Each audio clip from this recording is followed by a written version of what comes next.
ಇಂದು ರೈತ ಹಿತರಕ್ಷಣಾ ಸಮಿತಿ ನೇತೃತ್ವದಲ್ಲಿ ಏನು ಕಾವೇರಿ ನೀರು ನಿಯಂತ್ರಣ ಸಮಿತಿ ಪ್ರಾಧಿಕಾರಗಳು ನೀರು ಬಿಡಬೇಕು ತಮಿಳುನಾಡಿಗೆ 12,000 ಕ್ಯೂಸೆಸ್ ಅಂತ ಹೇಳಿದ್ರು. ಆ ಆದೇಶದ ವಿರುದ್ಧ ನಾವು ಇಂದು ಸಾಮೂಹಿಕವಾಗಿ ರಸ್ತೆ ತಡೆಯನ್ನು ಮಾಡಿ ರಾಜ್ಯ ಸರ್ಕಾರಕ್ಕೆ ಎಚ್ಚರಿಸುವಂಥ ಕೆಲಸವನ್ನು ರೈತ ಹಿತರಕ್ಷಣಾ ಸಮಿತಿ ಮಾಡ್ತಾ ಇದೆ.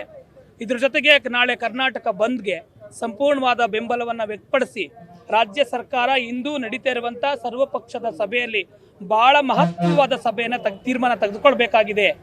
ನಿಮ್ಮ ತೀರ್ಮಾನದಲ್ಲಿ 7 ಕೋಟಿ ಜನರ ಸಂಖ್ಯೆಯ ಭವಿಷ್ಯ ಅಡಗಿದೆ. ರಾಜ್ಯದ ಮುಖ್ಯಮಂತ್ರಿಗಳೇ, ತಾವು ಈ ಒಂದು ಸರ್ವಪಕ್ಷದ ಸಭೆಯಲ್ಲಿ ತಮಿಳುನಾಡಿಗೆ ಯಾವುದೇ ಕಾರಣಕ್ಕೂ ನೀರು ಬಿಡಬಾರ್ದು ಅನ್ನುವ ಆದೇಶದ ನಿಲುವೇ ನೀವು ತರಬೇಕು. ಇಲ್ಲ ಅಂತ ಹೇಳಿದ್ರೆ ಈ ಜಿಲ್ಲೆಗೆ ಯಾರು ಬಂದರೂ ಬಿಡಲ್ಲ. ನಾವು ಹೋರಾಟದ ಜಿಲ್ಲೆ, ರೈತರು ನೀರಿಗೆ ನೆಮ್ಕೊಂಡಿರುವಂಥವ್ರು, ಕಾವೇರಿ ನದಿ ಬಿಟ್ಟು ಬೇರೆ ಯಾವುದನ್ನು ಬೆಳೆದೇ ಇರುವಂಥ ಸನ್ನಿವೇಶದಲ್ಲಿರುವಂಥ ಈ ಸಂದರ್ಭಕ್ಕೆ ನೀವು ತಮಿಳುನಾಡಿಗೆ ನೀರು ಕೊಡದೆ ರಾಜ್ಯದ ಹಿತವನ್ನ ಬದ್ಧತೆಯನ್ನು ಕಾಪಾಡಬೇಕು ಅನ್ನುವಂಥ ಆಗ್ರಹವನ್ನು ಮಾಡ್ತಾ ಇದ್ದೇವೆ. ನಾಳೆ ಬಂದು ಕಾವೇರಿ ನದಿ ನೀರಿಗೆ ನಡೀತಿರುವಂಥ ಬಂದು ಸಂಪೂರ್ಣವಾಗಿ ಯಶಸ್ವಿ ಆಗುತ್ತೆ. ಯಾವುದೇ ಕಾರಣಕ್ಕೂ ನಾವು ಹಿಂದೆ ಸರಿಯುವಂಥ ಜನ ಅಲ್ಲ. ಹಾಗಾಗಿ ಇಂಥ ಮಹತ್ವವಾದಂಥ ಆದೇಶವನ್ನ ರಾಜ್ಯ ಸರ್ಕಾರ ಹಿತವನ್ನ ಕಾಪಾಡಬೇಕು ಅಂತೇಳಿ ಆಗ್ರಹವನ್ನ ಮಾಡ್ತಾ ಇದ್ದೀವಿ. ಈಗ ಟೆಕ್ನಿಕಲಿ ಇವರು ರಿಪೋರ್ಟ್ ಕೊಟ್ಟಿದ್ದೀರಾ ಅಂತ ಹೇಳ್ತಾ ಇದ್ದೀರಾ. ನಾವು ಹೇಳ್ತಾ ಇದ್ದೀವಿ ಇದು ಟೆಕ್ನಿಕಲ್ ಇಶ್ಯೂ ಅಲ್ಲ, ಇದು ಪ್ರಕೃತಿಯ ನೈಸರ್ಗಿಕವಾದಂತಹ ಒಂದು ಸಣ್ಣ ಸಮಸ್ಯೆ ಇದೆ. ಇದು ಉದಾಹರಣೆ ನಿಮಗೆ ಜುಲೈಯಲ್ಲಿ ಇಷ್ಟು TMC ಬಿಡಬೇಕು, ಅಕ್ಟೋಬರ್ಲಿ ಇಷ್ಟು ಬಿಡಬೇಕು, ಆಗಸ್ಟಲ್ಲಿ ಇಷ್ಟು ಬಿಡಬೇಕು ಅಂತ ನಾವು ಕಡಾಖಂಡಿತವಾಗಿ ಹೇಳಕ್ ಸಾಧ್ಯ ಇಲ್ಲ. ಅದು ಮಳೆ ಅನುಸಾರವಾಗಿ ನಮ್ಮ ಡ್ಯಾಮ್ನಲ್ಲಿ ಎಷ್ಟು TMC ಅವೈಲಬಿಲಿಟಿ ಇದೆ ಅದ್ರ ಮೇಲೆ ನಾವು ನಮ್ಮ ಮುಂದಿನ ಭಾಗಕ್ಕೆ ಬಿಡಕ್ ಸಾಧ್ಯ. ಆ ಕಾರಣಕ್ಕೋಸ್ಕರ ನೀವೇನು 15 TMC ನೀರನ್ನ ಪ್ರತಿದಿನ ಒಂದು 12,000 TMC 12,000 ಕ್ಯೂಸೆಕ್ನ 15 ದಿನ ಬಿಡಬೇಕು ಅಂತ ಹೇಳಿದಿರಾ. ಇದು ಸಂಪೂರ್ಣವಾಗಿ ಅವೈಜ್ಞಾನಿಕವಾಗಿದೆ, ಮತ್ತೆ ಇದು ಬಿಡಕ್ ಸಾಧ್ಯನೇ ಇಲ್ಲ, ಯಾಕಂದ್ರೆ ನಮ್ಮಲ್ಲಿ ನೀರಿಲ್ಲ. ಆ ಕಾರಣಕ್ಕೋಸ್ಕರ ಇವತ್ತು ನಾವು ಸರ್ವಪಕ್ಷ ಸಭೆಗಳಲ್ಲಿ ಒಳ್ಳೆಯ ನಿರ್ಧಾರ ತಗೋತಾರೆ ಅಂತ ನಾವು ನಂಬ್ಕೊಂಡಿದ್ವಿ.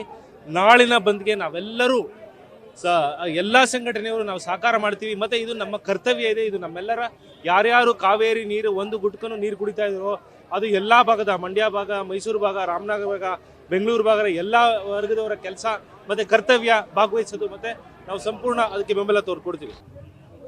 ಇವತ್ತು ಸಾಂಕೇತಿಕವಾಗಿ ಮಂಡ್ಯ ಜಿಲ್ಲಾ ಹಿತರಕ್ಷಣಾ ಸಮಿತಿಯ ಜೊತೆಲಿ ಎಲ್ಲ ಕನ್ನಡ ಪರ ಪ್ರಗತಿ ಸಂಘಟನೆಗಳು ಇವತ್ತಿಲ್ಲಿ ಭಾಗವಹಿಸಿದೀವಿ. ಇವತ್ತೇನು 12,000 ಕ್ಯೂಸೆಕ್ಸ್ ನೀರನ್ನ ಬಿಡಲಿಕ್ಕೆ ಆದೇಶ ಕೊಟ್ಟಿದೆ CWMA, ಇದನ್ನ ನಾವು ತಿರಸ್ಕರಿಸ್ತೀವಿ. ಜೊತೆಗೆ ಇವತ್ತು ಸರ್ಕಾರಗಳು ಕೂಡ ಇಲ್ಲಿನ ಮಂಡ್ಯ ಜಿಲ್ಲೆಯ ಕಾವೇರಿ ಅಚ್ಚುಕಟ್ಟು ಪ್ರದೇಶದಲ್ಲಿರ್ತಕ್ಕಂಥ ರೈತರಿಗೆ ಗಾಯದ ಮೇಲೆ ಉಪ್ಪು ಸಾರದಂಗಾಗಿದೆ. ಅದನ್ನ ಅರ್ಥ ಮಾಡ್ಕೊಳ್ಳೋದೇನೆ ಇವತ್ತು ಸರ್ಕಾರ ಅಧಿಕಾರಿಗಳು ಕುಡಿಯೋ ನೀರಿಗೆ ಕುತ್ತು ತಂದ್ಕೊಂಡಿದ್ದಾರೆ. ರೈತರ ಬೆಳೆಗಳು ನಾಶ ಆಗ್ತಾ ಇದೆ, ಮತ್ತೆ ಅಂತರ್ಜಲ ಕುಸಿತಾ ಇದೆ.